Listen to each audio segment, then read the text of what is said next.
We're waiting on one more person to get a quorum. We got people online, but not enough yet.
All right, we now have a quorum, and I'll call this meeting of the Health and Human Services Committee is in session. So, and Senator, if you will present the substitute to House Bill 456. Madam Chair, I need a copy, so you might not see it. You run out of time to go by my office? You weren't busy, were you? Never too busy for you, Madam Chair. Okay, we'll take a minute to read it. Well, I appreciate the committee. I appreciate Madam Chair for hearing Senate Bill 456. It should be LC 339127S. Everybody got it? Okay, It's also known and may be cited as a Women's Health and Safety Act. See, basically the synopsis of what we're attempting to do here, and I'll have Josh help if I may. But in our state and throughout our country, we have RU486, or we have what's known as the abortion pills. And the manufacturer, Danco, in their prescription agreement, required that we have a physician or healthcare provider do an evaluation on a female. The reason for that is to make sure we're protecting the woman that may be deciding to take these abortion pills. In the last year, the Biden administration waived that, and we have abortion pills that are being mailed into our state.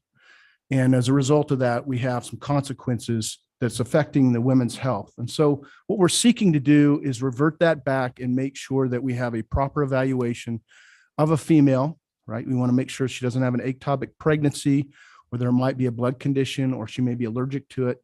In essence, we want to make sure that the female is a good candidate to be able to take this medication. We want to make sure that we're not preventing her from making the choice, but we do want to make sure that in some way in our state, we're not putting that woman's life at risk by the choice she makes. So Josh, can I take her through a couple of the things, please? Absolutely. And Madam Chair, thank you so much for your hard work on this issue. I actually recall back in January of 2021, when we sat down to talk about different legislation, that you brought up what the news was breaking. The FDA was planning to do with these pills. And I think that everyone who's a fair-minded individual who is seeking what's right and safe for Georgia women, especially those on this committee who have seen the work that has been done on the Maternal Mortality Review Board and the issues our state is facing, recognize that common sense protections for women who are seeking to make these decisions is not a partisan issue. This is a health and safety issue. And like Chairman Thompson mentioned, the provider agreement, which you should have in your folders, details very clearly what the agreement is between a prescriber and the manufacturer of the abortion-inducing drugs, and they recognize the present risk that it poses to women who are taking the drugs. And what has happened with the FDA is essentially an executive agency workaround to what has been a long-standing safety protocol between the FDA, the manufacturer of the drug, prescribers, and has even been drawn into Supreme Court debates about what they were going to allow and not allow for the parameters around prescribing this pill. And under the Biden administration, they made a radical change from the norm. And so all this bill seeks to do is to revert back to pre-pandemic safety regulations on the abortion-inducing drugs in the state of Georgia.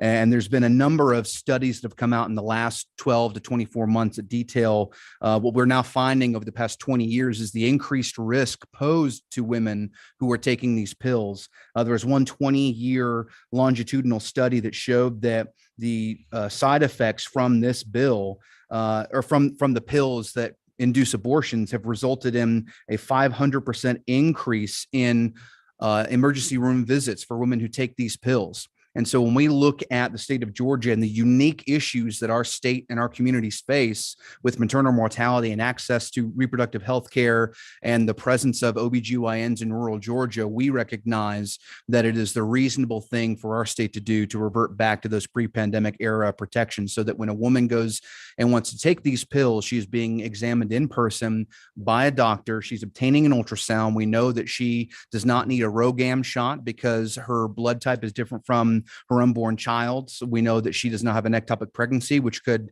actually cause death if she takes this abortion pill without it being diagnosed and treated properly. And it allows for parameters in which these women can obtain safe and legal access to consult their doctors.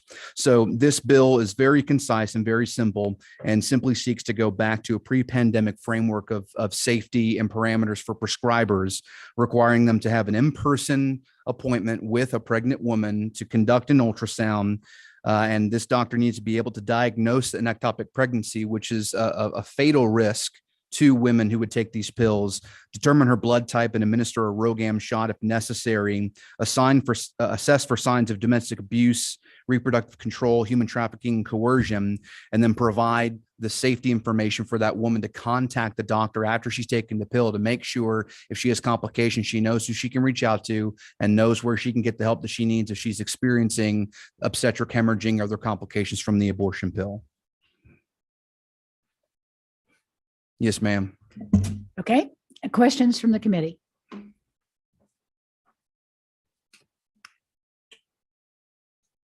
My favorite questioner. Okay, go ahead. Can you tell me, thank you, Mrs. Chair. Can you give me the research that you found that said that this would be an unsafe practice? Absolutely. In Studnicki et al., which was published in January of 2021 in Health Services Research and Managerial Epidemiology, they found that the ER visits for women after taking chemical abortion increased 500% from 2002 to 2015.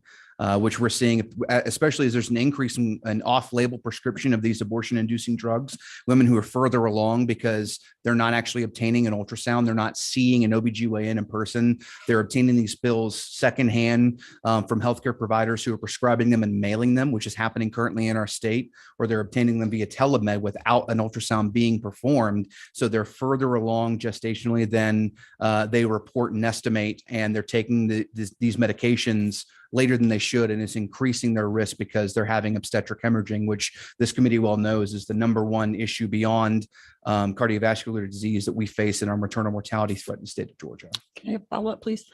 I'm looking at a study from the Journal of American Medicine Association. It was published online March 21st, 2022, so this week. It says the researchers established that screening for no-test abortion, medical abortion eligibility by patient medical history alone results in safe and effective abortions. So how do we have two studies that are so diametrically opposed?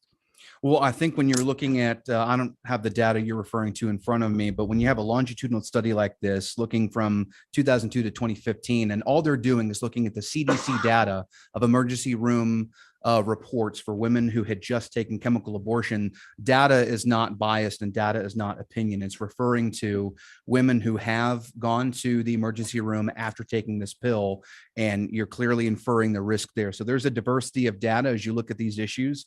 But the research over the past several years has been consistent. And as we've heard from many medical providers, doctors want to see their patients. They want to make sure that they're entering into the doctor-patient relationship and are able to provide a high level of standard care for them. And it is not beyond reasonable for medical providers to want to actually see these women in person. Give me your contact information. I can send you this more recent data, and maybe we could talk about it Sure, later. we have to look over it. Mhm. Thank you, Madam Chair. I have a series of questions for you. Number one is the dates that you referred to in your study, which was a 500% increase. That was sort of before telemedicine, right? 2002 to 2015. Was that before telemedicine? So were these women actually going in to see a doctor, physician, and then had the option of using a pill, or were they telemedicine that you're talking about? Sure. So what the study is looking at is the incidence of emergency room visits of patients. But on the diagnosis is what I'm asking. How did the diagnosis happen, right, before, which led to them being prescribed a pill? Were they in-person diagnoses or were they telemedicine diagnoses? That's my question. Because 2002 to 2015, my assumption is it probably was in person. I think there would be a lot more in-person visits on the earlier end of that longitudinal study, but I think the point remains clear that whether they were in person or telemedicine, obtaining these abortion pills poses a medical risk to women. And so if we don't have them in the presence physically with a doctor and they're obtaining it via telemedicine, the risk is going to be increased. And you're saying the risk is going to be increased based on a study from 2002 to 2015 or recent studies? Because the studies I read, there hasn't been an increase in those factors through telemedicine. And so I don't know what research you're talking about. That's old, but we just came through a pandemic and a bunch of people online using telemedicine. As a matter of fact, one of our physicians here, emergency room physician, I would defer, Madam Chair, to Representative Newton. What's the most significant diagnosis you can do through telemedicine? Can you diagnose through telemedicine? Well, you can't, if it's working contacts, you can't do that. But I will tell you the things in line 37. You better not do it either. I've been defeated by you twice already. I'm not going back. 37 through 48 is really, if you were to list out the best practices for minimizing those complications. I can't guarantee whether in a study from 2002 that people did go through all those, but I can tell you this is a great list of the real things that need to go on because of difficulty with dates, difficulty with surprise ectopic pregnancies, the ability to be able to do something about it. But you're right, it's still dangerous a little bit, even if it was not done over telemedicine, even if it was an in-person visit. I think maybe the point of the bill is that it's without any, and by the way, most telemedicine ophthalmologists as well as OBGYNs are not in Georgia, even though they will have a Georgia license. They may be thousands of miles away. This is an excellent list of the best practices if you want to do this particular procedure to protect the woman in particular. And to clarify, the data is from 2002 to 2015. The study was actually published in 2021. So the data they're surveying is from that time period of 2002 to 2015, but the study was published in January 2021. All right, I kind of smiled, laughed about that because, all right, so the data is collected. So let me just make sure I'm clear. Data is collected from 2002 to 2015. And then it takes them, 6 years to compile this data and put it out. But it's data that's used from 2002 to 2015 that gets published recently. That data was collected not through telemedicine. It was in person is what I'm asking. Is that correct? Okay. Next thing about telemedicine, then I'll stop, Madam Chair. I'll leave it to others to talk to this. But in telemedicine, and I don't know if you're a physician or not, Doc, I don't know, but we have to run through something called a SOAP plan, subjective objective assessment and plan. You have to do that. And in a subjective exam, you have to ask questions around case history. That's how you get to know what's going on with someone who's coming in, right? So telemedicine has literally has given us the ability to go through a case history in real time with the patient in front of us to ask subjective questions, right? What is your case history? Do you have high blood pressure, diabetes? Are you at risk for some of the conditions you say? And it also provides an opportunity for women to be in private to make some of these decisions. So we're not saying that it's unsafe. What I guess the goal of this would be, telemedicine gives physicians and people in healthcare an opportunity to triage patients from beginning to end in safe environments. And what the FDA approved recently was our ability to do that.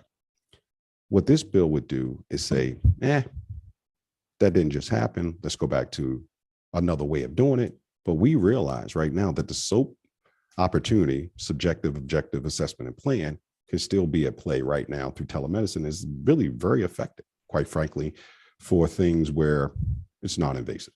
Right. I don't think there's any dispute of the importance of telemedicine, which has been instrumental during the pandemic to provide care. I think that the main question at hand is whether or not a subjective assessment via telemedicine can perform an ultrasound and diagnose an ectopic pregnancy and make sure that we're not prescribing medications that would be detrimental to a woman's health based on the information derived from an in-person examination. Representative Madam Chair, may I weigh in just for a moment? Sure. So, Representative, you're correct. There was a longstanding gathering of information, right? And I understand your line of questioning, and that is, if there was uptick in cases during that period of time, then it's what I believe your assumption is, right? Your supposition is that it wasn't safe back then because we had an uptick, and that now that we have telemedicine, that would be better and make it more safe. The argument I would say to you is this: any physician I know would argue that in cases like this, I mean, in the state of Georgia, you can't get an allergy injection unless you go in. I get them. Had them since I was 7. The reason I can't self-inject is because there's a concern that I will have a reaction, and if I do within an hour, I could die, right? This is the same situation. There is no way you can convince a physician that prescribing something that, even if it was an uptick during the 20-year period of time, that they weren't inpatient, right? Because I don't fault the physician of that. Maybe fault that maybe it was a generic drug or something like that. But if there's an uptick, it's not going to go down because it's not an in-person physician, because that would say that the physicians weren't doing their job. Putting that lady or that woman in the presence of a physician, to allow a physician that is professionally trained or medical provider to evaluate whether they're a good candidate, just common sense says that it's going to reduce that, not increase it. So just as a quick follow-up, because I'll make sure that we're on the same page. Yes, sir. And we're sort of in the same ballpark, different pages. Okay. we're still playing ball though. Yeah, we're still playing ball. Okay. So technology today is tremendous, right? I'm in a technology field, so I would agree. Okay. I'm glad you are, and thank you. But the reality is that a conversation between a patient and their doctor via sort of telemedicine is pretty intense. It's actually, you can get down in some details. You can't look at the cornea, the 5 or 6 layers of the cornea on telemedicine yet, but you can certainly have a very thorough conversation around what's going on with you. And the assessment part of that, you can have a very, very thorough conversation around that. And I think if you ask Dr. Newton, you can prescribe medication through telemedicine. Medicine. You can already do that, correct? Correct. Okay. I wouldn't disagree. Telemedicine is certainly coming along, and it is certainly appropriate in certain cases, but just, I would ask a question. Can you tell what my blood type is by there's no way you can tell my blood type by doing it telephonically, right? Dr. Mead, or That's that guy's question. I can't drag this. Madam Chair should have. Madam Chair. No, you may or may not know your blood type. A lot of women don't until their first pregnancy, and that's when they find out. So you're absolutely right. You can't. And frequently when there is bleeding related to this action that this medicine causes, you definitely you definitely need to know the blood type. You need to know to make it safe for future pregnancies. You need to know the blood type of the mother to be able to assure that she's not going to have a problem in the future as well. That's where the ROGAM requirement, like I said, this is a very sound, and frankly, I think is a very good minimum expectation of a woman to expect of her doctor, is to go through these steps and correctly rule out the things like ectopic pregnancy that could be bad, to confirm that along with this process, it's not going to endanger her future pregnancies, future children. I think it's a very sound process. It's certainly a much more invasive discussion than some other telemedicine discussions we've had in this room. So I think this is a very good step forward.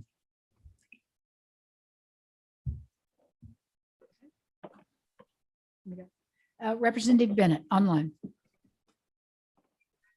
Thank you, Madam Chair, and appreciate this conversation, this discussion. I have two or three questions, Madam Chair. The first question is, the first observation is there seems to be a conflict in old data versus new data. That's an observation. My question is, are there any cases in Georgia that we can cite where taking of this medication has created danger or hazard to the woman? Has there been anything in the last 2 years that we can cite in Georgia? I appreciate that question. That's a great one. I obviously don't want to disclose any personally identifiable information about individuals who've received medical care inappropriately, but we do know of several cases. Even recently, there's actually a facility in Atlanta who is shipping these abortion pills out in a little pink gift box wrapped up, and it says "treat yourself to an abortion" on it. And we know of instances where there was an individual who obtained the pill from that facility and had to have emergency transfer to the ER because of the severe bleeding that happened afterward. And it was mailed directly to her. She never had an in-person visit. Okay, thank you. And then the other question is, we look forward, perhaps if there, maybe we will get to when the speakers present. I was curious to know what the obstetricians and the OBGYN thought of this this medication that FDA HA has approved. So I guess I'll wait and hear more of the discussion. Thank you, Madam Chair. Okay. Representative Hawkins. Thank you, Madam Chair, and I apologize about being late. We've all been in Senate rules, so I may be asking the questions already been asked, but I have grave concern about these drugs being used without an examination of a physician.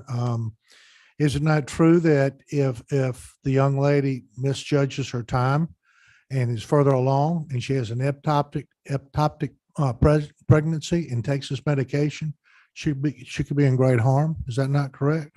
Absolutely. We've actually seen another study that was published in 2021, 20-year longitudinal study by Altman et al.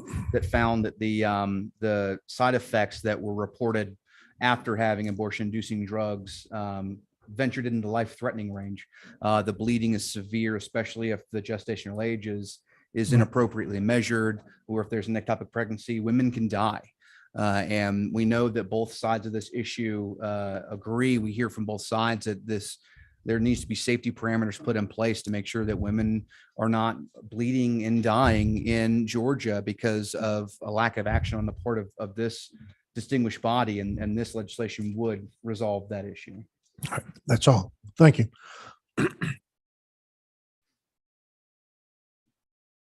Representative Hutchinson.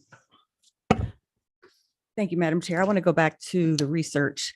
I did a little research when I saw this bill, and I found lots and lots of current research that says that it's safe. I also found research that said that ultrasounds were not necessary and just wasn't a part of the process. I employ psychiatrists, and we've been using telemed for a while.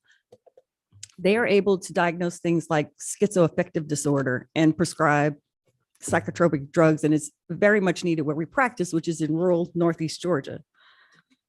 I don't understand how that would be safe, and this is so unsafe because we're doing the same serious stuff And when we set up telemed, we had to have very specific, I don't know all the tech things, but it had to be high quality video before we're able to do it. But I feel like if we can treat schizoaffective disorder with telemed, I don't understand why this wouldn't be. And I didn't find any research to the contrary. Representative Hutchinson, I was going to say this with the minority leader. There is a difference, and I'm not taking sides on this, but you cannot tell a person's blood type. And, you know, if you have a pregnancy and you have a certain type of blood type, you can get real problems if you don't get the medication to go. So you can't tell that. You really can't tell how far along they are without an exam or, you know, some way. So you can't tell. And preparing for this in my reading, you know, there's that 70-day cutoff period. And if you're over it, it's more dangerous. And am I missing something, Dr. Newton, on that? What was the other thing? The 70. So those are physical things that you actually can't do without getting blood from the patient and an exam of the patient. I gave my thing away. No. Well, you're right. The other one would be an ectopic pregnancy. That would be basically an exam every obstetrician does when a patient comes in newly pregnant, or frankly, a pregnant patient or potentially pregnant patient in the emergency room, that would determine the possibility of an ectopic pregnancy on one side or the other. So there is a difference.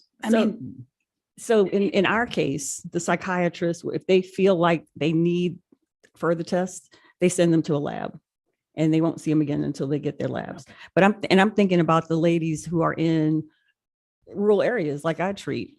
Sometimes they don't even have a lab to go to. So getting rid of the telemed option seems to me would be devastating for rural areas in particular. Okay. Madam Chair, if I may. Okay. Right. I spoke to some friends that I have in Bartow County about this they're not in this vertical, but they are in healthcare, and they do a surgery when it comes to broken bones and so on, or orthopedics. And I asked them about the question. They said, well, here's how we would relate this. We can talk about someone with a sprain and we can diagnose that, right? We're able to do that and understand and provide things for them. But I can't tell if they've got a broken bone and how severe that is and how we're going to set that. It requires them to come in and us do an examination with an x-ray to be able to do that, to do it appropriately. If we don't, that has devastating effects. A sprain, if we misdiagnose a sprain, eventually it will heal, but that broken bone will not. Making the choice to terminate a pregnancy is a serious decision. That is not something that women take lightly. They don't take it lightly from a physical standpoint for them. They don't take it lightly from an emotional standpoint. And so I wouldn't equate that. I'll breach something when I say this to address representative next to you. My son has he was an alcohol and drug baby. He was diagnosed as 68 on 70 on a spectrum, ADHD, and a touch of Asperger's, right? We struggled mightily when he was young until Frank Harbin diagnosed what was going on. And there's some other conditions. He is medicated, right? He is at Riverside Military School. He's just won a presidential award, okay? Now we have focused on discipline and so on for him. His medication, some of it is prescribed telephonically. Others, he's required to come and see the psychiatrist. It's not all the same. They will not prescribe that medication to keep him, even though he's doing well. He's required to come in to be able to do that because the course of action of some of that medication that he would take could be devastating to him. And that's not physical. So I would say it's not the same. I would say that you might be incorrect about that. I know I have a mental health practice. So, and this year is my 20th year. So I know a little bit about this, and we have lots of patients who've never been. I mean, we work in rural Georgia. We work in Banks County. They can't come into the office, but they get all their medicine via telemed. Nope, they don't come in at all. Respectfully, I think you're making my point. Not every patient is the same. With this, we're trying to make every patient the same. And we need to be careful about that. In my case, my son, and we live not in rural. I mean, maybe somebody rural. I mean, he goes to the psychologist that's in Canton. They won't do that. So we have access to it, but they require that. But my point is not every patient is the same. Nobody's the same on the planet. Like, we're all different. So treatment can't be the same. No, this is an option, but this isn't the only thing they're doing. This is just an option. And that's why we're different. Okay. Okay, as we have this discussion and going forward, it's my understanding that we're not discussing about whether the woman has an abortion or not. This is about whether the medication is safety and the administration of the medication is safety, and not about, this bill is not to be about, and references has been removed to anything that looked like it was to influence one way or the other, and support to be solely about safety for the woman that is pregnant if she decides to have and use these pills for abortion. Is that correct? Yes, Madam Chair. Then let's stay on that issue, because that is what I thought the issue was, and going forward, not about if they should have it, if not, they should have it. That was done a couple of years ago. And as far as this legislature, and it's before the Supreme Court to decide. But this is about whether this medication is safe or not, and if what we need to do, if we need to do something to make it safe. Okay, Representative Lott. Thank you, Madam Chair. So I just had a couple of questions. I know as well, I came in late and I apologize for that. So you had started. I'm a little confused about the telemedicine conversation. I don't know where it necessarily started. So if there's a patient that has been given this and they are bleeding, how does telemedicine help them? If they're bleeding out, if a patient has taken this chemical abortion and they have any of the side effects that are listed with it, how then does telemedicine help them? How do we stop the bleeding from someone's house?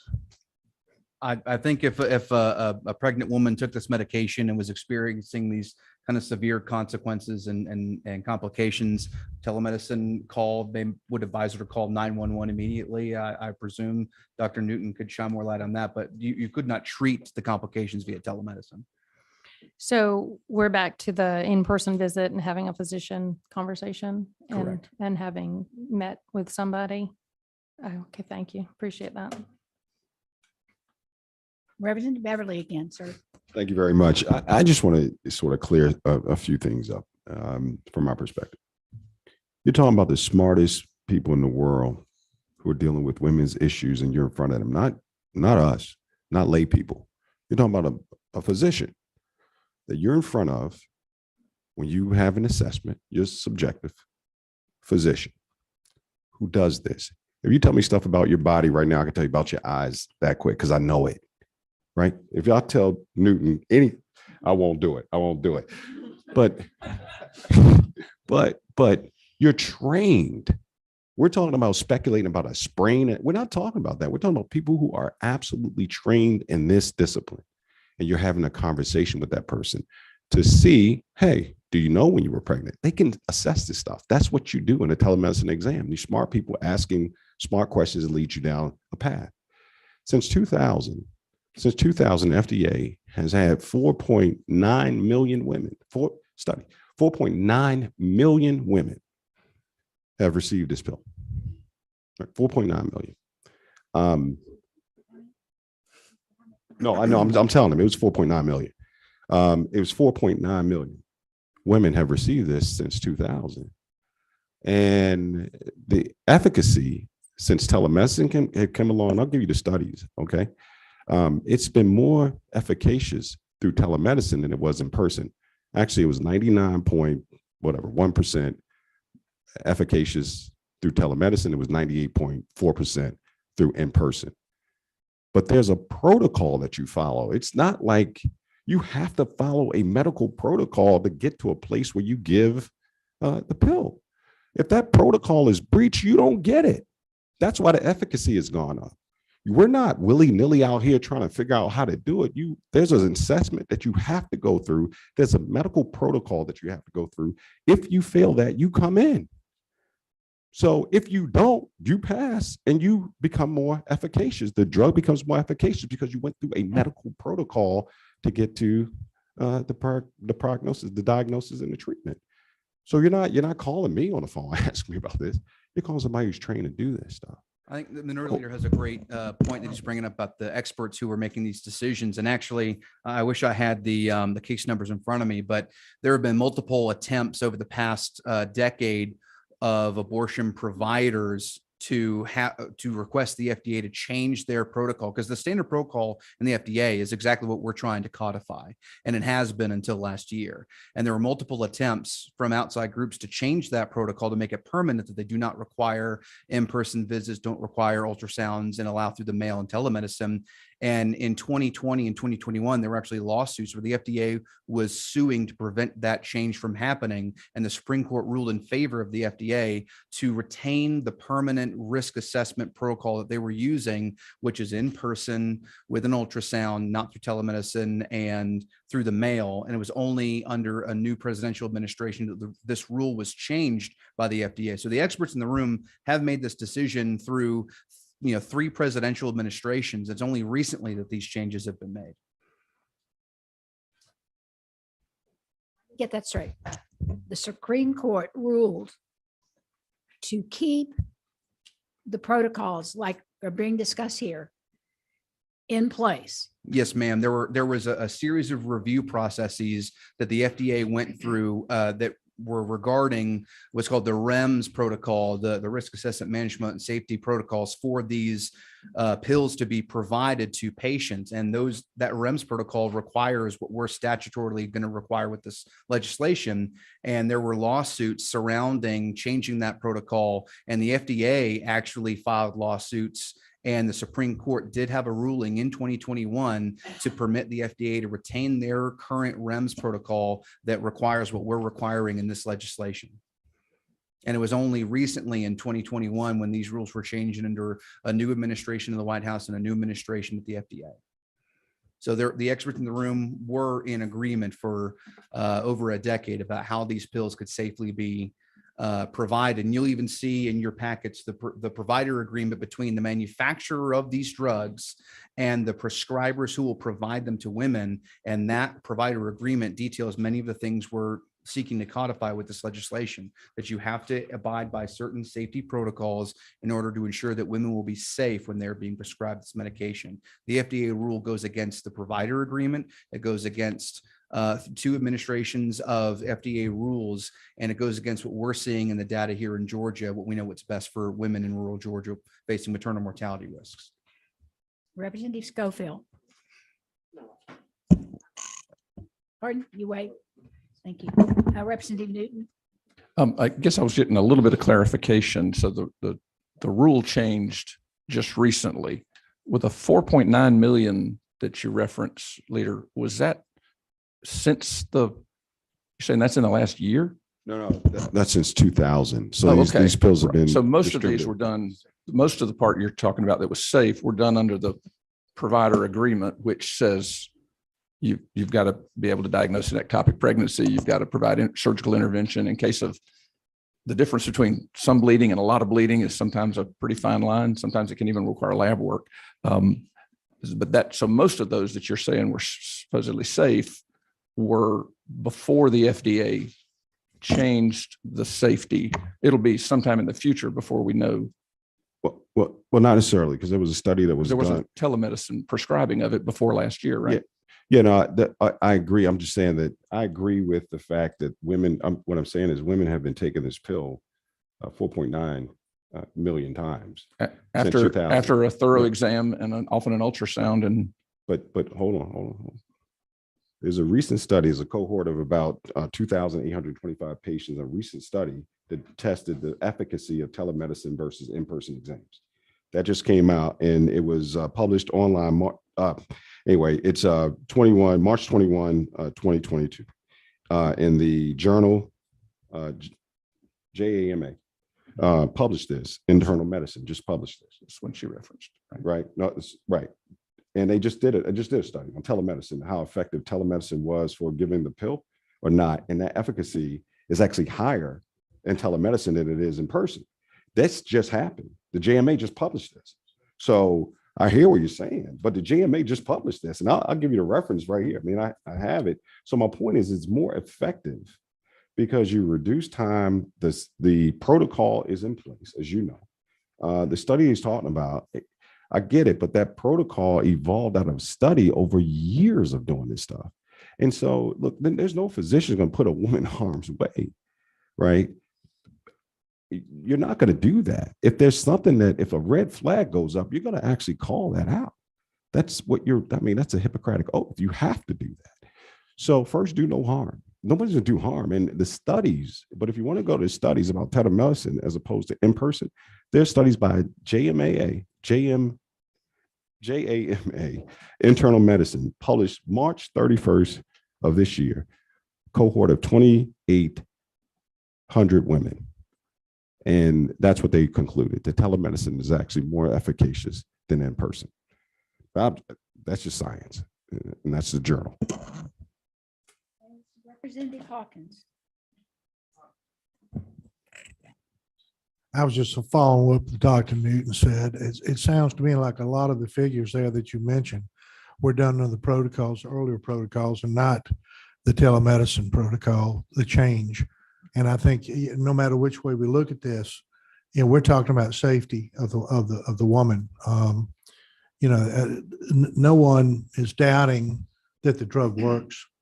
Efficacy means safety of the drug, and that's what we're talking about. And I think this bill addresses it in the correct way. That's all. So just a point of clarification. This is not prior to. This is 2,825 women in a cohort by JAMA Internal Medicine just released a study on telemedicine efficacy right now. It just happened. So that just came out, and they're saying it's more effective than in person taking a pill. I mean, the pill works better if it's given through the internet than it does in person. It's not through the internet. It doesn't make any sense to me. It's not.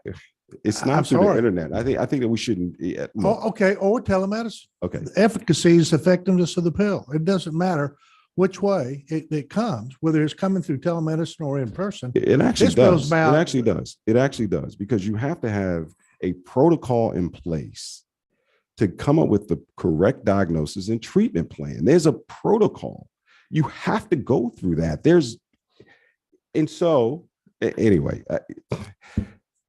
I'll give you the reference to the stuff, and then we can clear that up. But this just happened. I mean, I'm just telling you, it just happened. I think it'd be great to see some of the new data that's coming out now that things have sort of changed. The data we referenced earlier of the study from 2002 to 2015 that was summarizing CDC data. It analyzed 423,000 women who visited the emergency room and as a result of complications from the abortion pill. So the new data I think is great. And I think as years go on, we'll have a greater understanding of how telemedicine is impacting this issue. But I think the data up until now has shown that even when this is being done in person, this pill poses a risk, and removing the in-person visit from the patient is only going to increase the risk here in Georgia. So for the record, let me just, I want to give you the study so you guys can look it up. I'm not making the stuff up. So you have it. Here's a reference for everyone who's listening. The reference is Outcomes and Safety of History-Based Screening for Medication Abortion, a retrospective multi-center cohort study. It was published March 21st, 2022. That's the reference that I'm using. Okay. So that's the study from JAMA in Internal Medicine. All right. That's the study I'm referring to. And you heard the title. So there it is. Representative Beverly, everybody knows that I'm not real computer savvy, and with all that goes on, I'm having the trouble I think some of my members are having to understanding how that can be better. And the data that you have is more current, but it is on 3,000 patients. If there's been 4 million plus people that have had it, that the other studies were done, and that a little, maybe we going forth would be more indicative of what really has happened, the difference between 4 million. I mean, I don't know. I'm sitting here trying to figure out why it would be better if you ask, basically you have a protocol. This is my medical background that confused me. You have a protocol that you follow, and the doctors would use the same one and the same questions that they would ask the person over telemedicine. What would be the difference, and why would there be a difference in the outcome? But that's just me. I don't understand it, why that would be happening to do it. So And Madam Chair, I think you're really onto something, I as you understand. referenced, this is a sample size of about 4,000 women. If it's a comparative study between one method or another, that's not 4,000 women who obtain the abortion pill via telemedicine. At least you would presume half of those women who you're looking at to compare. So really the sample is about 2,000 women or fewer who have obtained it via telemedicine versus almost 500,000 women in this longitudinal study we've got alternatively. I, since it's confusing me, I think we have somebody that I am going, as the chairman, being able to, we have a PhD, Ms. Mosley. You tell me what your PhD's in. Stand up, tell me who you are, what your PhD's in. My name is Dr. Elizabeth Mosley. I'm a PhD in public health, specializing in reproductive health equity. I'm also a doula. I've spoken to this committee before about maternal mortality issues. And I think it is confusing, this issue of trying to understand how is something more effective and safer. Go to the podium. I didn't realize it was going to be. It is confusing, and I'm a teacher as well, a professor, so I understand that we need to break it down sometimes. One reason that the telemedication abortion protocol has been shown in these more recent studies to be more effective and safer is because people can now take their medication abortion pills earlier in their pregnancy. When it's really hard to get into the clinic, especially for people in rural areas, low-income people, people like me living with physical disabilities, it can be hard to get to the clinic sometimes. Telemedicine brings it to you, just like it does for the psychiatric care that you were talking about. So people can take it on time and they have access to this doctor. It's not that people are just mailing pills. It's still a telemedicine appointment. And so they're still being told how to take it. They're being taken through these protocols to make sure that it's safe. The reason it works better and it's safer via telemedicine during the pandemic earlier, people are taking it earlier. And so they're able to get it from their pharmacy. They're able to have that connection to a doctor that they might not have. I know this committee is really about trying to improve health for women. And I think this bill is trying to protect the health of women. It's well intended, but I'm telling you as a scientist, it's going to have the opposite effect. And these data that the gentleman has been sharing today, I think are the ones I would point to, and you as well, Representative. These recent studies comparing telemedicine versus in person. I really want y'all to look at that really as a committee and think about how restrictions, even like this one, will make it harder for people to get access to abortion. So sometimes you had mentioned it's not about whether or not they can or cannot get the abortion, but I'm telling you, unfortunately, it kind of is. Because if they don't have telemedicine access, they're going to do it themselves, or they're not going to have any access at all. Okay, thank you. Thank you for the opportunity. We got Representative Newton. Thank you, Madam Chair. And I guess it's really to follow up on your observation about this under 3,000 individuals. I know this committee knows well about maternal mortality that we've been studying. We did a huge study committee together. The numbers in Georgia that are devastating to us, that we are making every effort we can to try to decrease from expanding 250% of the poverty level to let you be on Medicaid, because we understand the importance of maternal mortality and a successful pregnancy for mother and baby. I know that so many work on, but those are numbers based on per 100,000 live births. So if you look at what we consider a horrible situation in Georgia is out of 130,000 live births in a year, there's 60 deaths. So when I hear a study that has 2,000 individuals in it, when we're already talking about something it's a very small number, but believe me, we're still trying to get that 60 or 70 deaths a year down to 35, down to 0 is what we'd like. But that's a maternal mortality number. So the idea that you can look at this and have a couple of thousand people with findings that are very rare. Ectopic pregnancies are rare. Incompatible blood types are sort of rare. They're not as rare as others.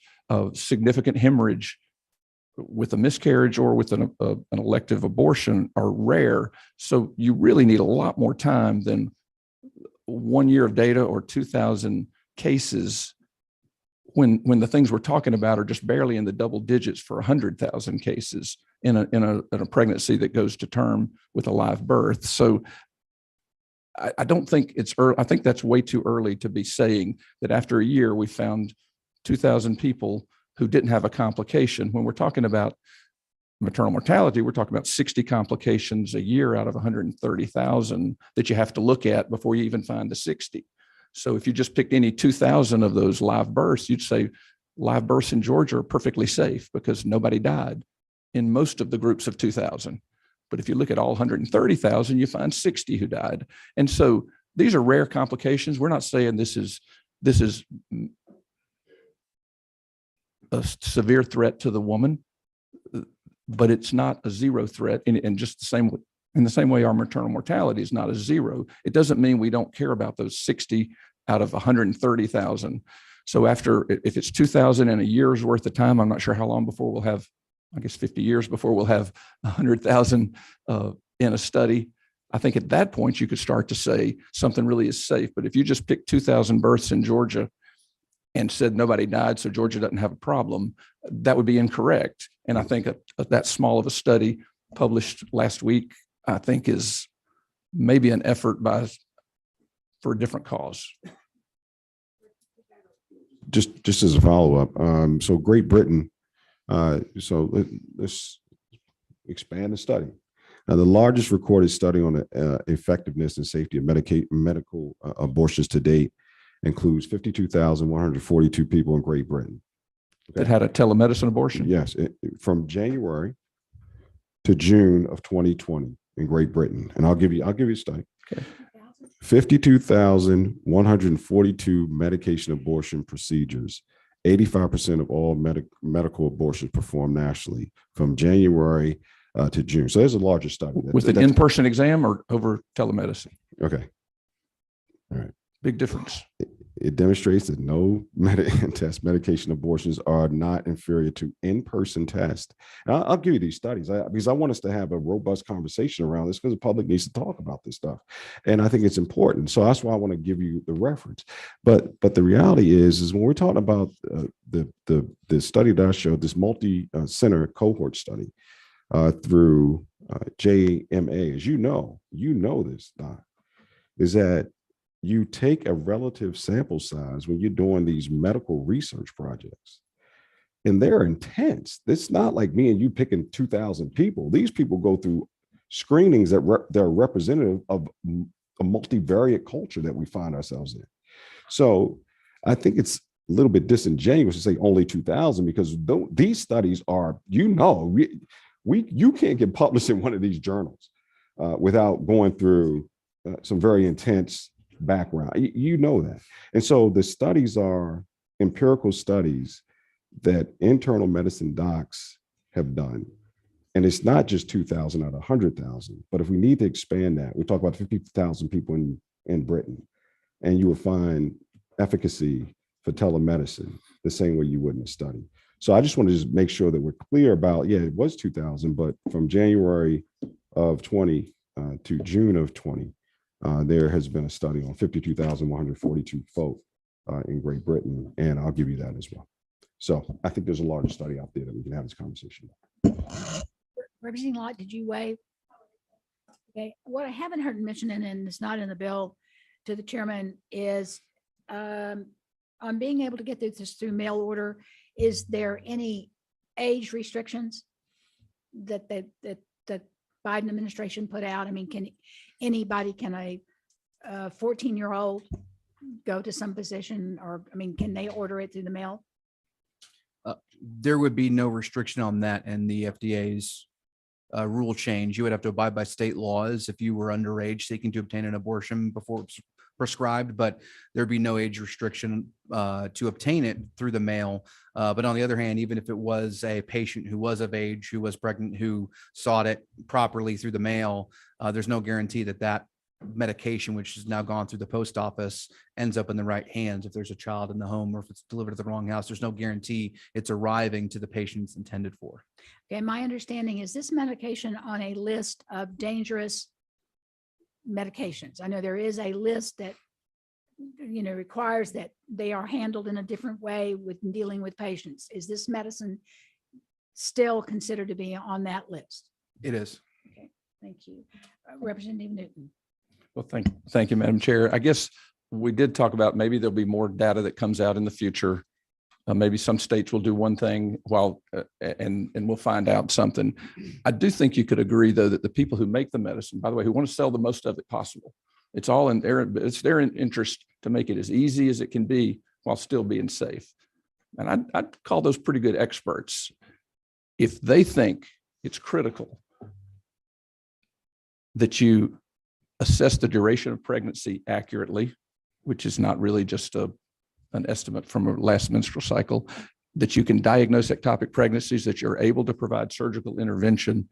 If they think that, if the people who want to sell as much of this medicine as possible think that this is a crucial safety step, I think it's just wise for us here in Georgia to, let's just continue to let doctors in Georgia with a Georgia license, in or out of Georgia, but with a Georgia license, let's continue to let them follow the rules of the information they signed, where the people had done the study.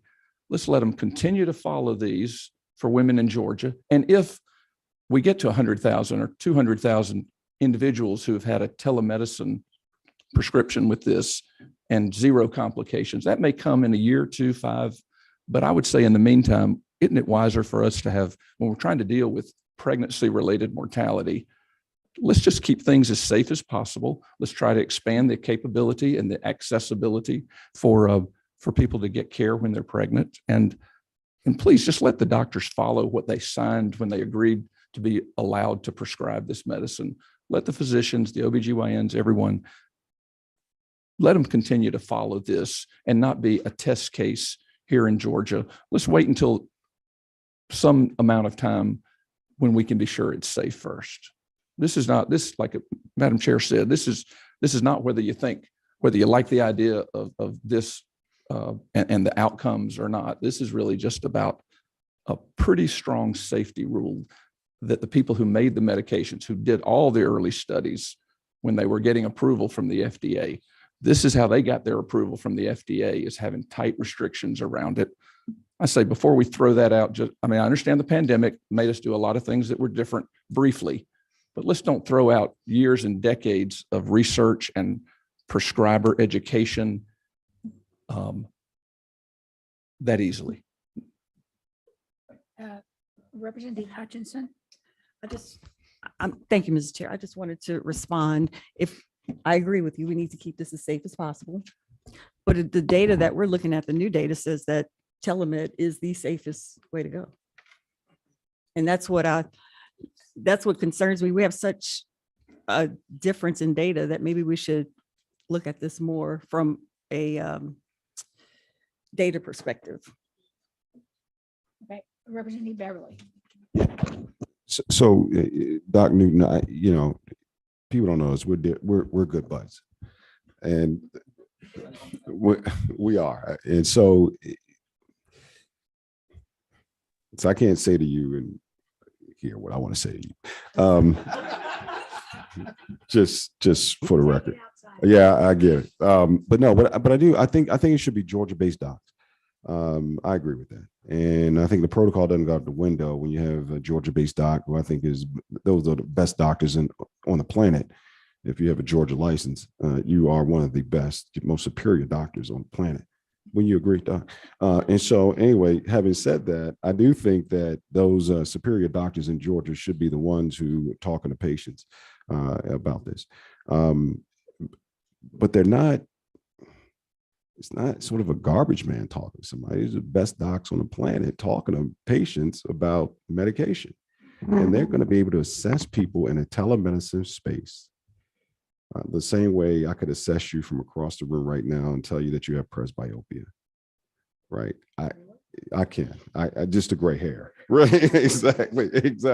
So my point is that you can diagnose stuff and you can look at stuff just because of the nature of you having an exam with someone through telemedicine. And so I'd agree with you. I think we should bring some folk in here, Madam Chair, if there are physicians in here who practice in this space, love to hear what they have to say. And let's figure that out. Let's do it smart and honest and transparent. And let's see where it goes.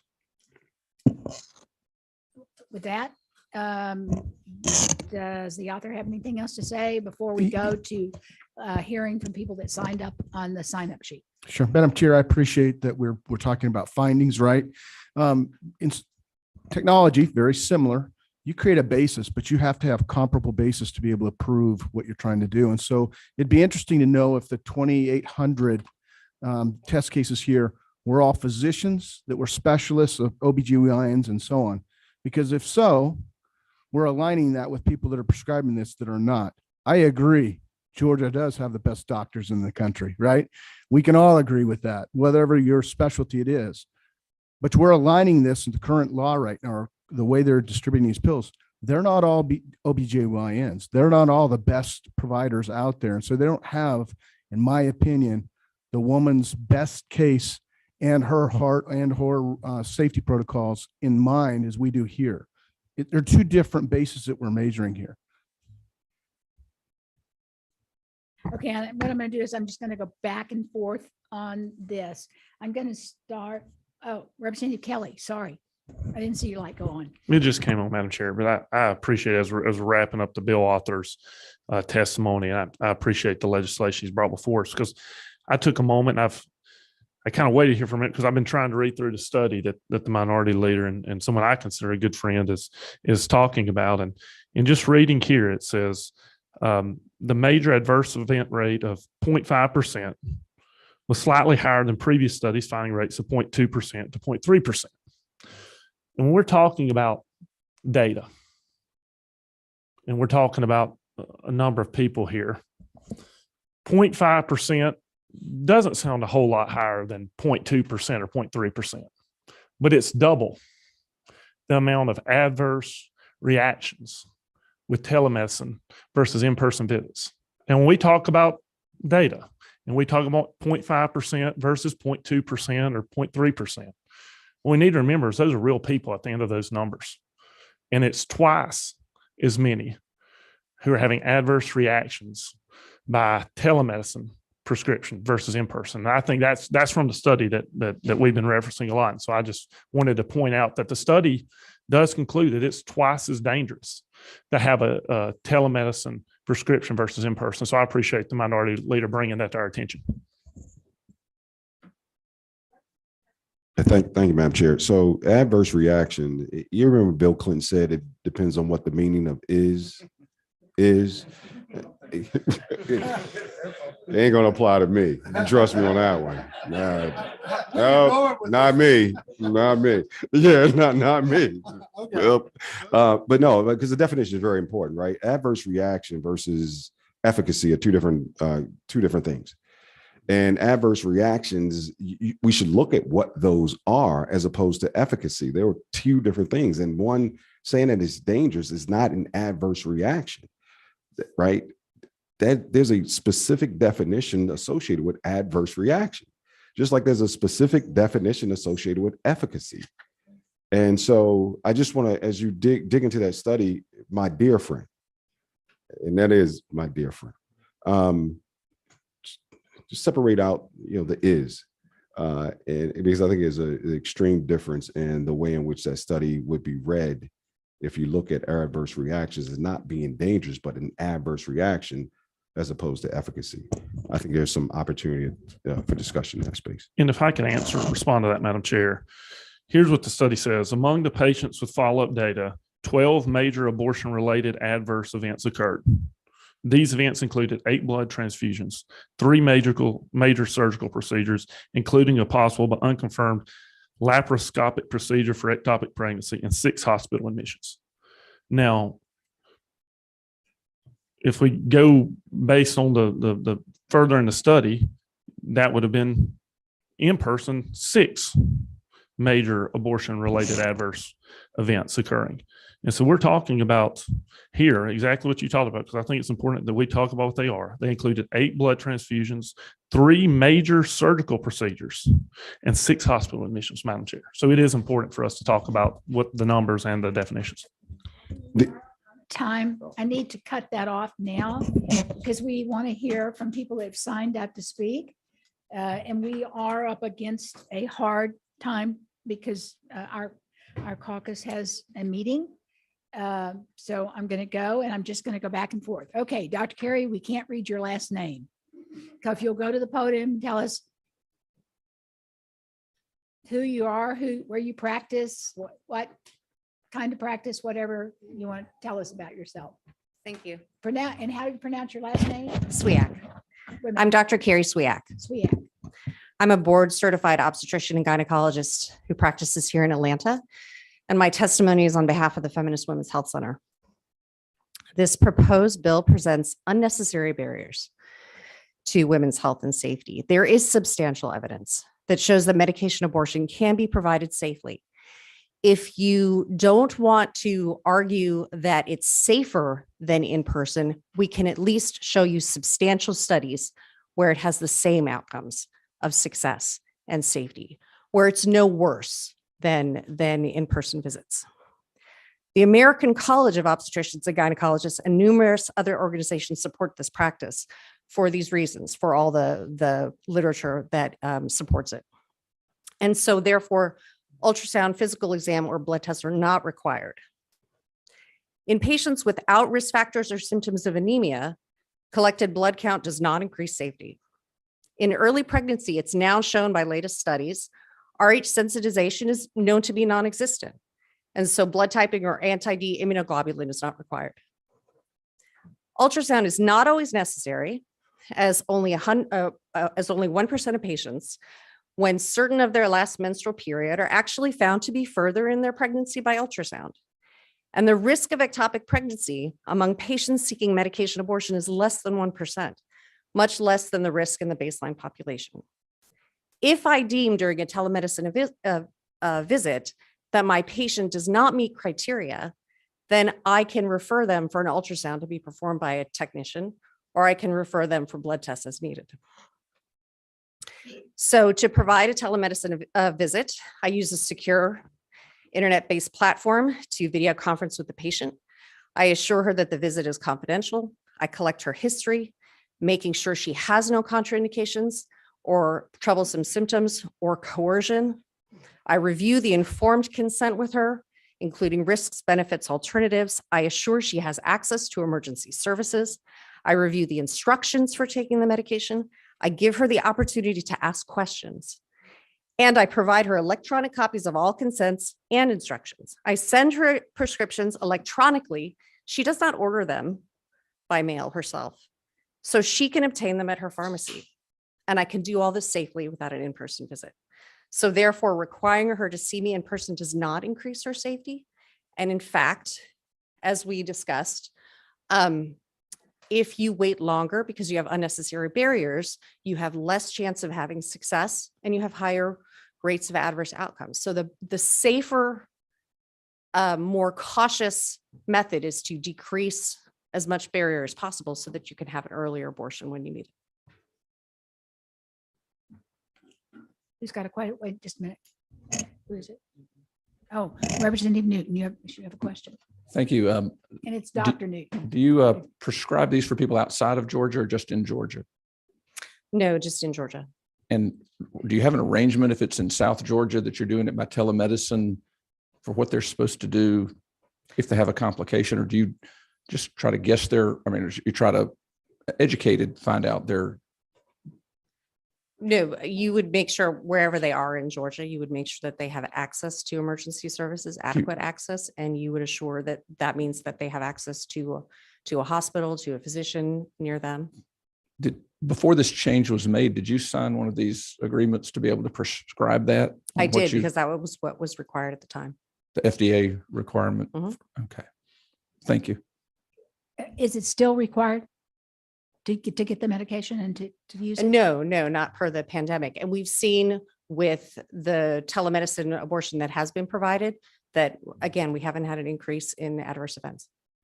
And I mean, and if the emergency, if the emergency from the proclamation from the governor or the feds goes away, would you have to go back to signing again to be able to prescribe the medicine?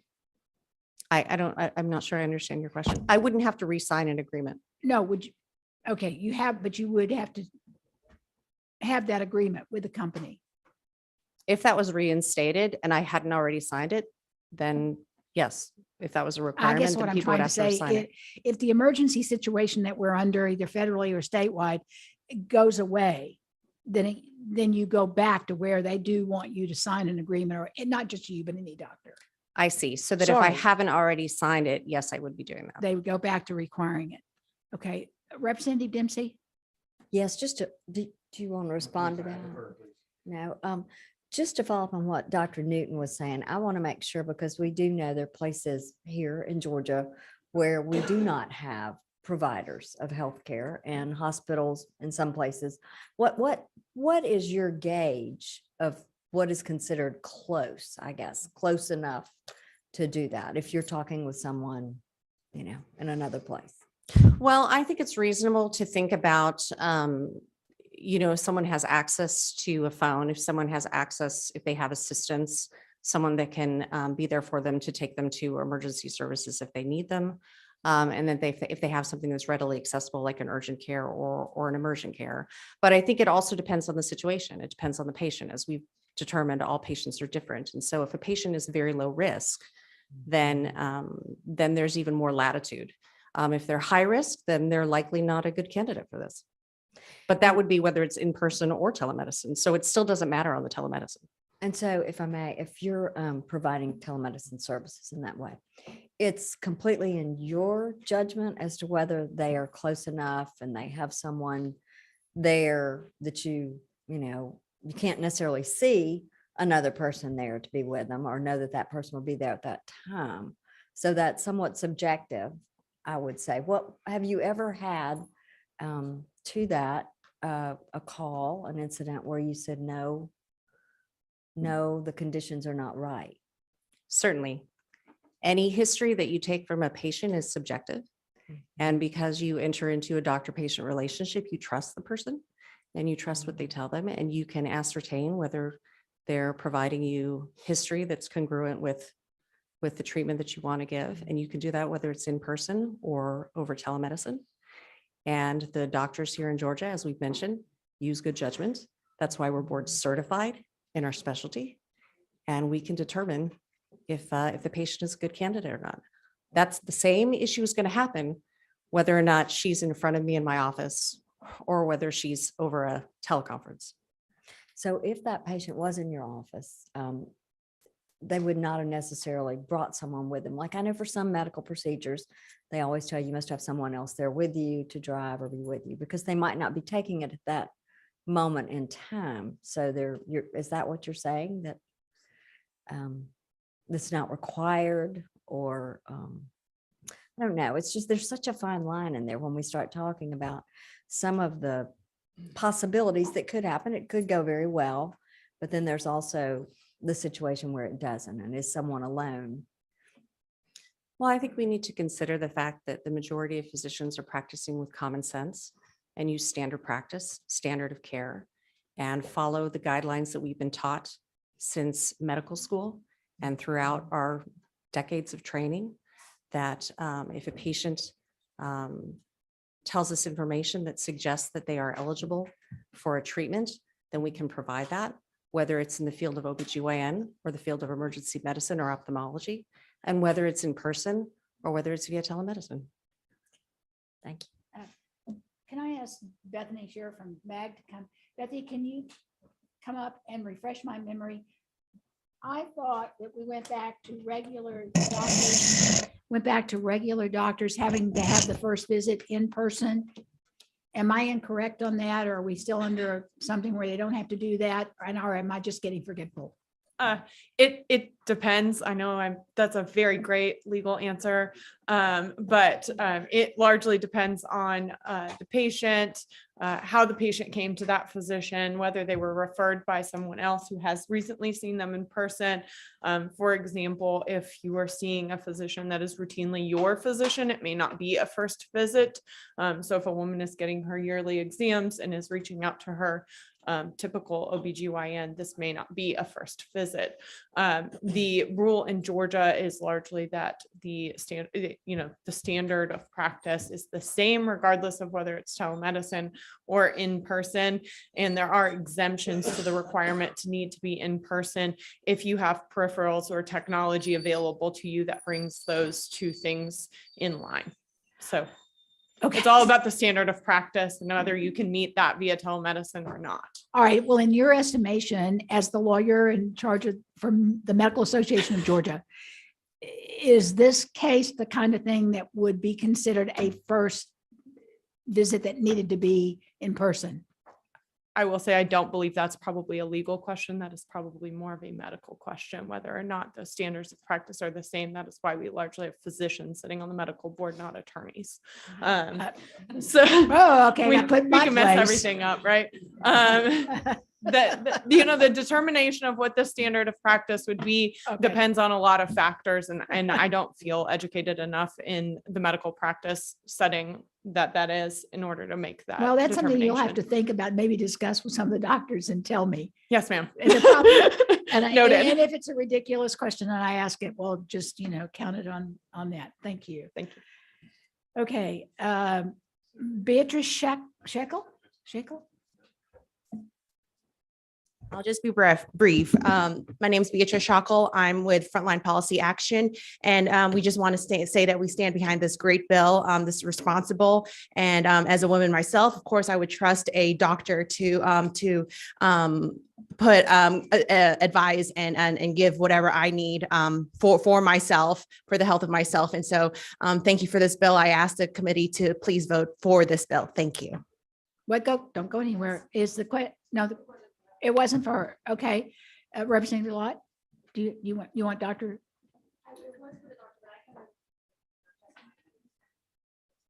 Okay. It was for Dr. Carey? Well, I think she can step back up again and answer your question. Yes. Thank you, Madam Chair, and thank you again for coming back. So sorry.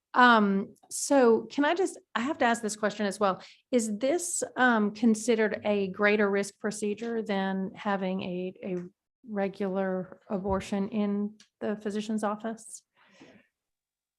I would say no. Okay.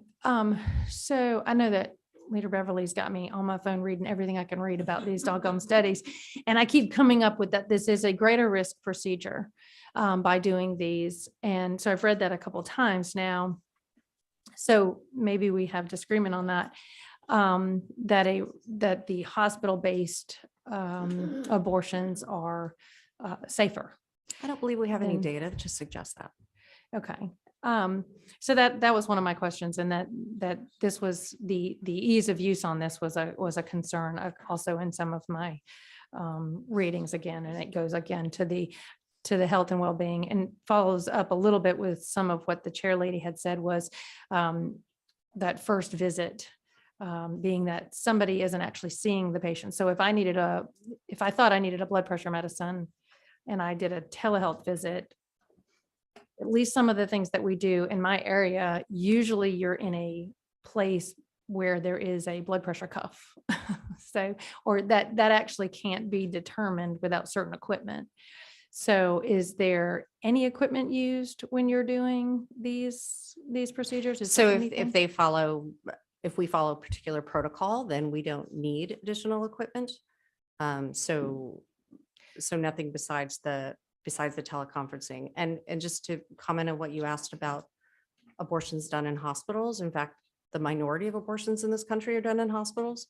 So when we're looking at the studies, whether it's here or whether it's in the United Kingdom, the majority of those abortions were done either clinic-based in offices and in outpatient clinics. And thank you for mentioning that, because this is some of my confusion. When we were working on other legislation having to do with Georgia's heartbeat bill, we had a long line of OBGYNs that came from hospital environments to talk about that. So it certainly led me to believe that they were the ones that were doing these procedures. And so I apologize if I misunderstood that at the time. No, that's probably true, because they happen in a number of different settings. But with medication abortion, because there's not a procedure that is required, then you can provide this in an office, you can provide this in an outpatient clinic, and you don't have to be in a hospital. And if you're comparing it to surgical abortion at the same gestational age, they're basically the same in terms of safety. Okay, thank you. Thank you for your time, Madam Chair, as well. I got this one right because I had help. Dr. Kottke.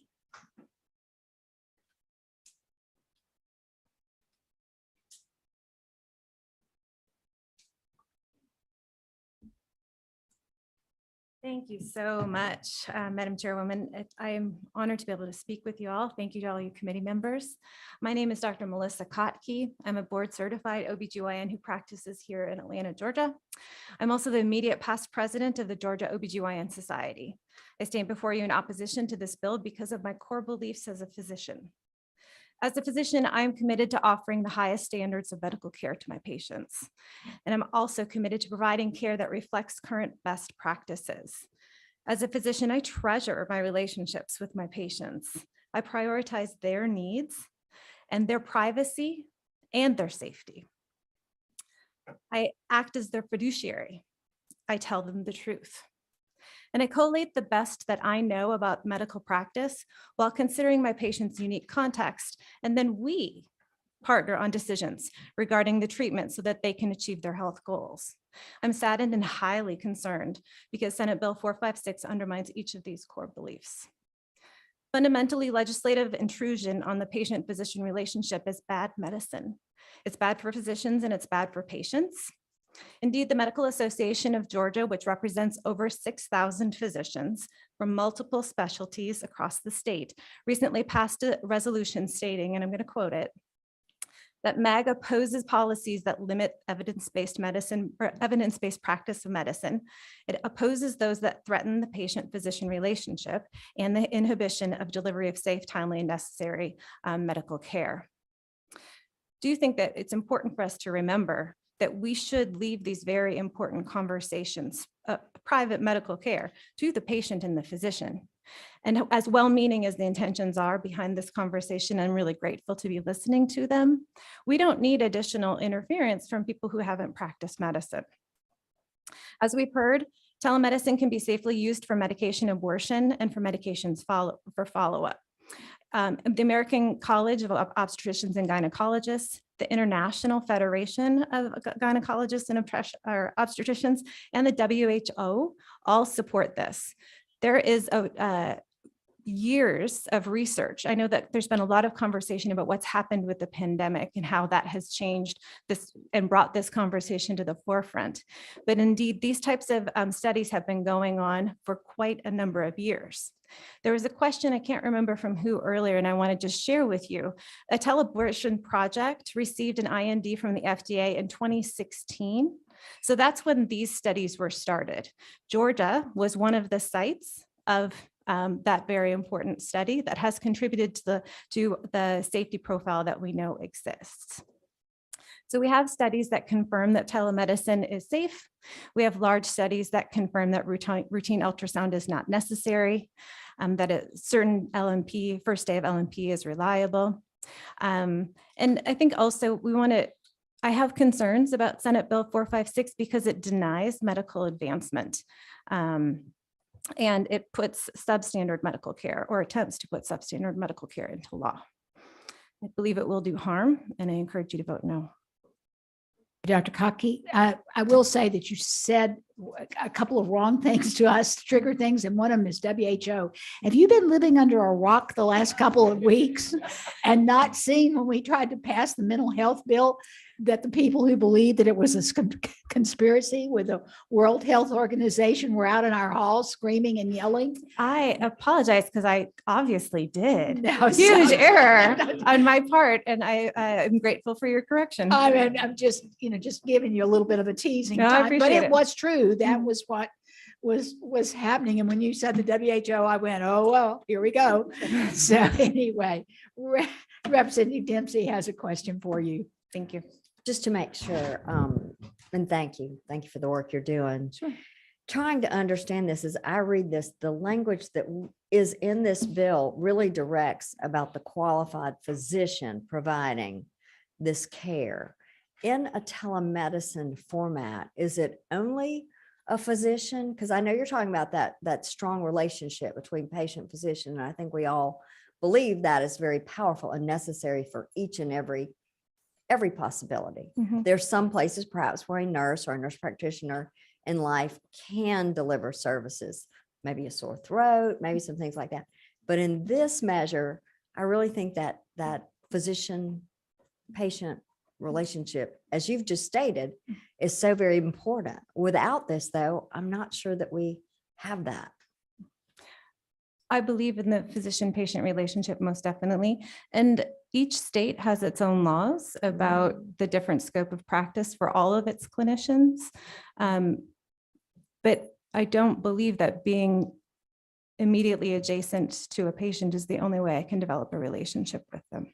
But I think that perhaps in telemedicine, there might be opportunity in some unique situations for someone other than a physician to be on the other end of that conversation without this legislation, unless I'm misunderstanding it. In other words, you're saying if Mhm. you have a nurse practitioner or a PA working with you, could they be the ones, right, that Right. you're interacting with instead of this having the doctor-patient relation and you being the one to order the medication and do the intake?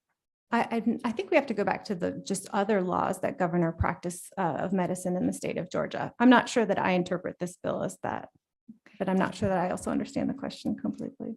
Well, I think this really yeah. frames it in a way Mhm. that it is the physician doing the work and not any other provider who could do the work without this legislation. That's the way I see it. Thank you very much for your testimony. Sure. Oh, wait a minute, Representative Newton. Thank you, Madam Chair, and I appreciate your work. Once again, the people who make the medicine who originally did the FDA approval during the Clinton administration, so it has been a while, Leader Beverly, but it's a second reference this year, today. But one of the things that I look at their website and they say 2 to 7% of the women who take this, even after following their rules of being able to use an ultrasound or whatever to correctly get the dates, that 2 to 7% will experience either heavy bleeding or need a surgical abortion in follow-up.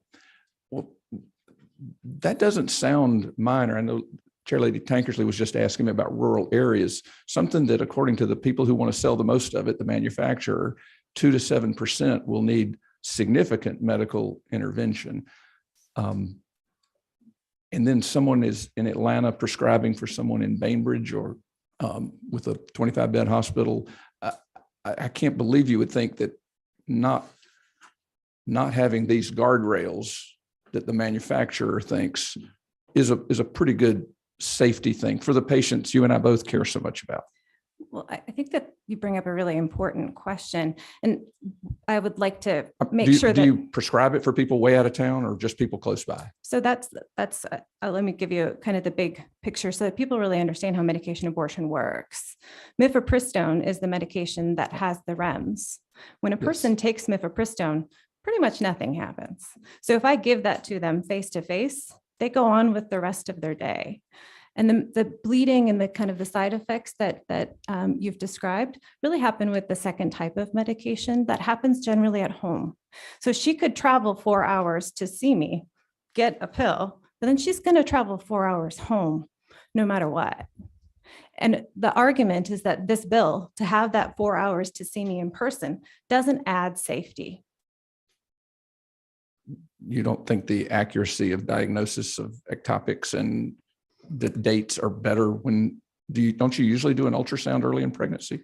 So we have some very good evidence that a person's last menstrual period, if it's certain, is very reliable. And so if a person says that they're not certain, then that wouldn't be a person who would be eligible for this protocol that we've heard about. So we know that last menstrual periods are very reliable. Indeed, when you do an ultrasound, you don't redate somebody. But if the ultrasound is consistent with last menstrual period is our gold standard. And so we'll say that's consistent with a first trimester ultrasound and not the other way around. But you typically do an ultrasound on a newly pregnant person. Certainly. Okay, thank you. Mm-hmm. Thank you. Thank you very much. Mike Griffin. Thank you. Okay, we have at the most about another 20 minutes. So everybody Thank you, Madam Chair and the committee. My name is Mike Griffin. I'm the Public Affairs Representative with the Georgia Baptist Mission Board. Georgia Baptists represent over 1 million Georgians, over 3,000 churches. And we're here to support the Women's Health and Safety Act. We support Senator Bruce Thompson. We thank him for his effort And as a state that values life, we have to protect women as much as we can. And we certainly agree with this legislation today. We believe it's something that we should all be involved in and committed to. And it doesn't matter whether we are for or against abortion. I do believe we all are for protecting women and making sure that their health care is there. And whatever your belief on the sanctity of human life, it does have to begin with ministry and care of women and taking care of them and making sure that the proper protocols are there and that we take the safest method possible.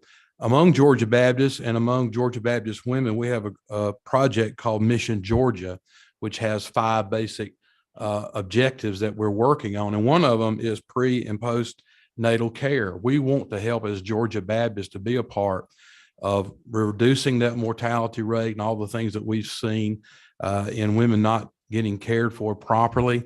And we believe that this piece of legislation helps us go in the right direction. So we would encourage your favorable support. Thank you, Madam Chair. Thank you very much. And for the post and pre and post op prenatal care and postnatal care, post-delivery care, I appreciate that, to know that, you know, different community groups are helping us on that issue. Let's see who I got. Oh, Sarah Reed. If you'll, another PhD in public health. Good afternoon. Yes, my name is Dr. Sarah Red, and I am a sexual and reproductive health policy researcher here in Atlanta. Also, perhaps more importantly, I'm a Georgia native, and I was born and raised here, and I've lived here all my life. SB 456 is unnecessary. We've had a lot of talk about the safety of telemedicine versus in-clinic administration of medication abortion, and I just want to make it clear that eliminating telemedicine as an option for abortion care is going to eliminate the ability to get an abortion for some people. So it's not just like oh, do I feel like going to a clinic today or not? There are people, 95% of counties in our state do not have an abortion provider. So you're talking about huge swaths of the state where people are not having, they don't have the option of going in clinic. Also, you have people who are living with disabilities who may not physically be able to access a clinic. Also, you have people who may not be able to get the time off work, who may not be able to access financial or logistical resources to help them get to a clinic. So it's not just a choice of either or, it's a choice of, can I get this care or not? Additionally, I want to say that, my area of research is restrictive abortion laws, and Representative Dempsey, there is already in Georgia, only a licensed physician can perform an abortion.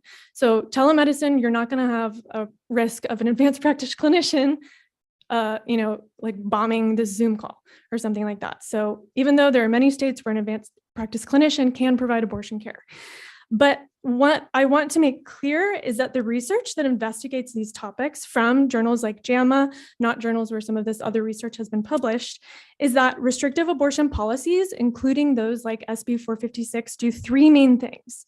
First, they severely reduce access to abortion care through a variety of different ways. Second, they increase the risk of adverse health outcomes, including maternal mortality, including preterm birth and low birth weight. And also, they disproportionately affect the health of Black people, of people of color, and people with lower incomes. So in Georgia, over the past few years, we really got a wake-up call when we started getting some of this data on maternal mortality in our state. And we tried to fight against these by enacting policy agenda items like establishing the MMRC and passing postpartum Medicaid coverage. And so while we were waiting for the bill to extend Medicaid coverage up to 12 months postpartum, in this same legislature, we were also promoting policies that are going to increase the rate of poor maternal health outcomes in the state. So with that in mind, I urge you to vote no on SB 456. Questions? Right.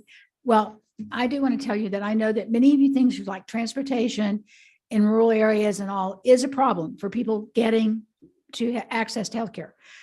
But we do have a safety net across our states, and people seem to forget that we have that. And that is our publicly qualifying health clinics.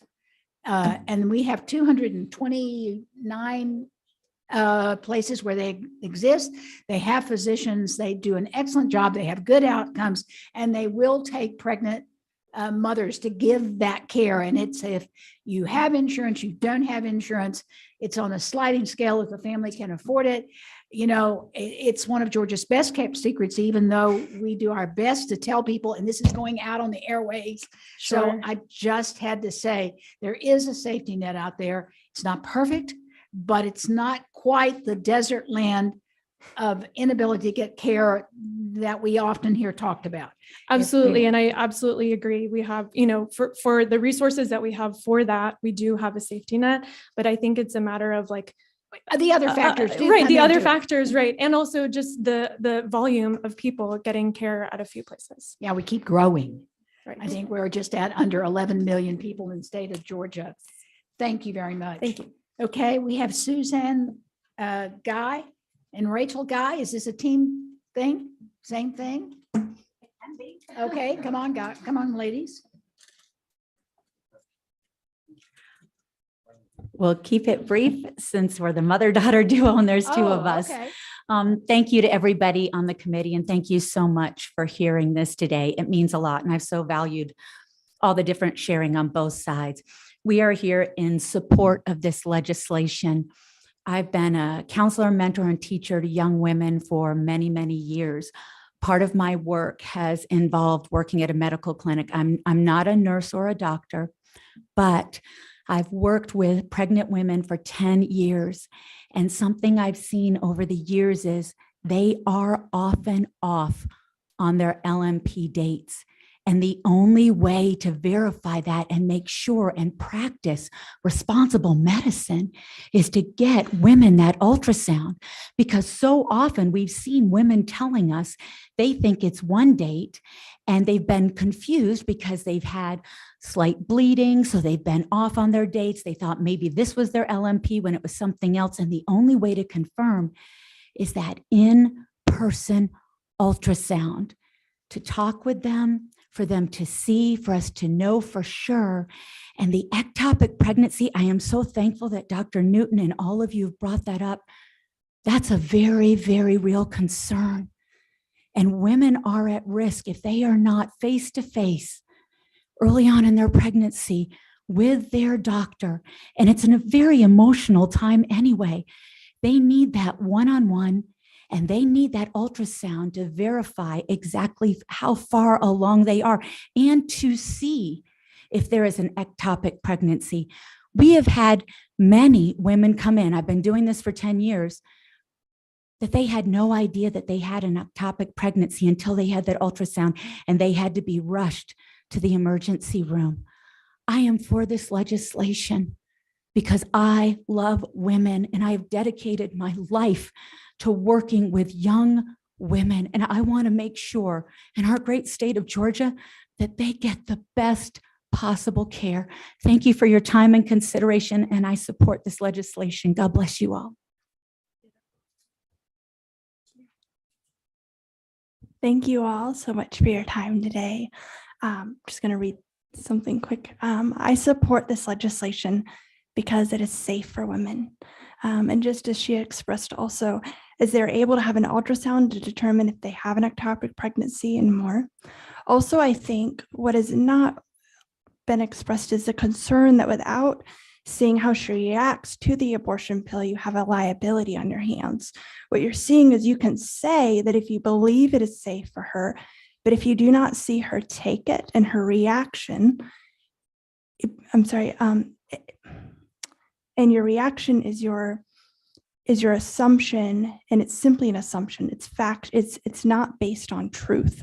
And so I think the concern is that we are looking at something that we are claiming is quote unquote safe, but we see the data, we see the women who go to the ER, we see the effects, and that needs to be recognized, and that should not be ignored because women deserve better. Thank you. For her mother, Representative LaHood, was it? Okay. Yes, thank you. if I could ask you a question. So thank you for sharing your experience and for the counseling you do for women. And Thank you. I had a question. So you mentioned the importance of an ultrasound. Have you ever experienced a woman who had intentions of getting an abortion, but after the ultrasound changed her mind? Yes. I thought that is what you would say. And again, I just want to emphasize the importance of that. When the woman is more informed, she can make a more informed decision. Thank you for asking that question, because that is absolutely important to the decision process. That was a very thoughtful question. Thank you. Representative Hutchinson. Mrs. Chair, where do you work? Several places. The place that's a medical clinic is called Options Medical Clinic in Woodstock. Okay. And that's where you do counseling? Yes. Okay. And the question that you asked was so important, because to truly give women the best care, and that involves mental health care as well, they really do need to be completely aware of what is going on with their body before they make this life-changing decision. Oh, sorry. Remember what I said. Yes, That this is about the safety of the medicine. We are not debating whether to have one or not have one. I apologize. I wasn't trying to go down that It's road. outside the scope of this bill. I understand. Sorry. Right, that hood. Sorry, but you may have missed that. You may have come in late. Okay, sorry, you came in late. I knew. I ask your forgiveness. I apologize. Thank Okay, you for your Representative- question. Representative Lott, did you have a question? And you know what, you're fine. I'm going to actually ask the senator. I would like to say thank you for bringing up the ectopic pregnancy. And if people think that that is not a very common thing, but of course I was one with an ectopic pregnancy and ended up in the emergency room and overnight and surgery. So I was there, it exists, and not as rare as maybe you would think. So, but the question that I have now, because it sort of just came up through this conversation, is I thought we passed legislation years ago, and now I'm going to prove my ignorance maybe, but I thought we passed legislation that required an ultrasound prior to an abortion. No, we did not do that. So that's not an expectation that if someone is having an abortion that they have had an ultrasound. We did or we did not, or did I just step in something? I don't believe that's codified, but certainly I would hope that someone would take into consideration. Okay, thank you. Need to keep, all right. Oriaku. Sorry for my pronunciation of your name.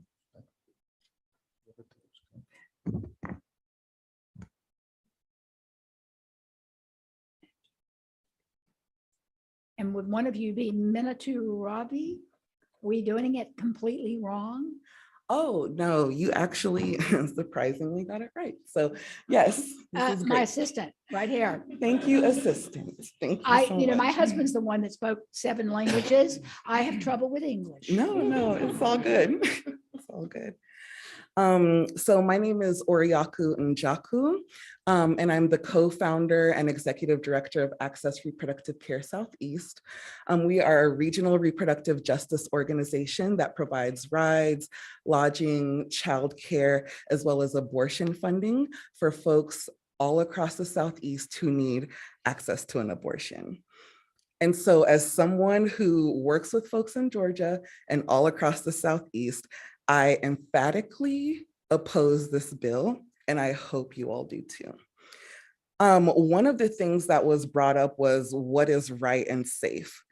So when thinking about folks who actually have to get abortions, what's right and safe is access to basic healthcare. What's right and safe is the ability to self-determine what is best for yourselves and for your families. What's right and safe is stopping misinformation about medication abortions and giving accurate information. And also allowing folks in rural Georgia communities to access the healthcare that they want and need on their own terms. And so when looking at some of the ARC Southeast data that we have, that we did in collaboration with Emory Rise, some of the things that come up are 55% of the folks who we support are also Christian. 77% of the people that we support are already parents. So the already parents piece, as far as talking about ROGAM and the ROGAM injection, with that many people already being parents who are accessing this care, chances are they already know their blood type. The other part of that is only 15% of people are Rh negative. Again, as the doctors have said, that's a conversation that ends up happening with the person who is pregnant and not. And in the event that they aren't able to get, their blood typing, they're able to go to a health department, they're able to go to Walmart and pick up some legislation, or not legislation, pick up some legislation that supports them. No, pick up some pick up a blood test and do their own blood test from home.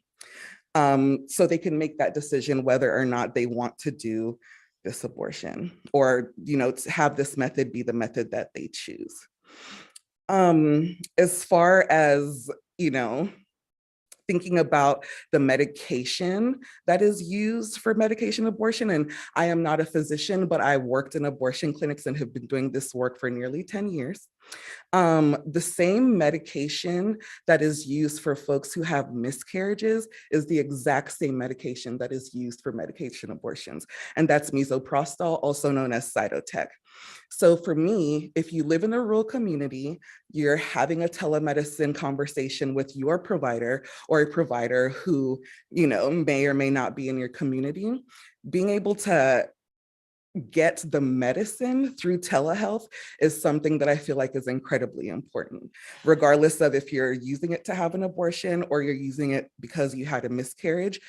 It's the same medicine. So that is something that should also be considered.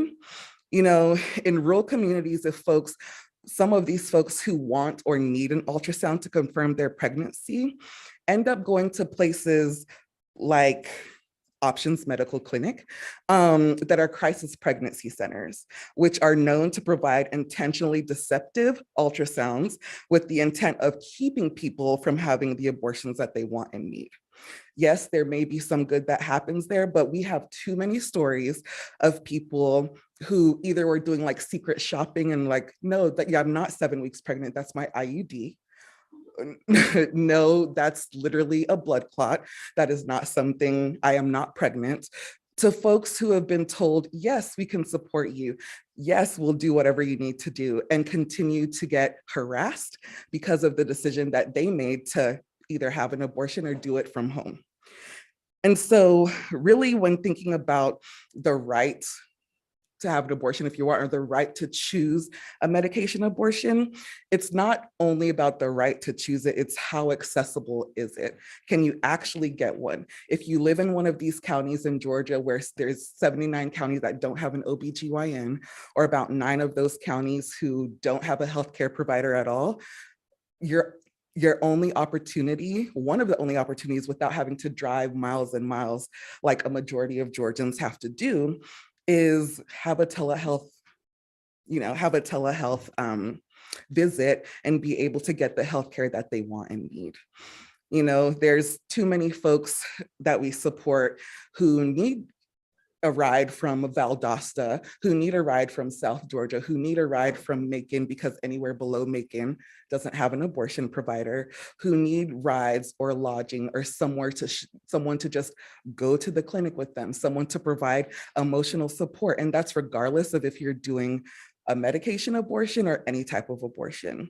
So yes, I understand that there's safety nets. Yes, I understand that there, different community hospitals that are around, but just because they're there doesn't mean it's accessible, and doesn't mean that folks actually trust that they're getting the accurate healthcare that they want and need. So, as someone who supports people's autonomy and ability to self-determine what is best for themselves and their families, again, I oppose this legislation. I trust pregnant people and the people deciding to have abortions. And I hope we also trust them to decide whether or not they want to use this particular method to have an abortion. Thank you for your testimony. Does anybody have a question? No, thank you very much. Okay, we are running up against the clock for our meeting. And I want to thank everybody that came from both positions and taking time to be here. I am going to declare this a hearing instead of taking a vote. And I appreciate to my committee, everyone that has been here. Thank you. What? Nope, nope. Ask me private.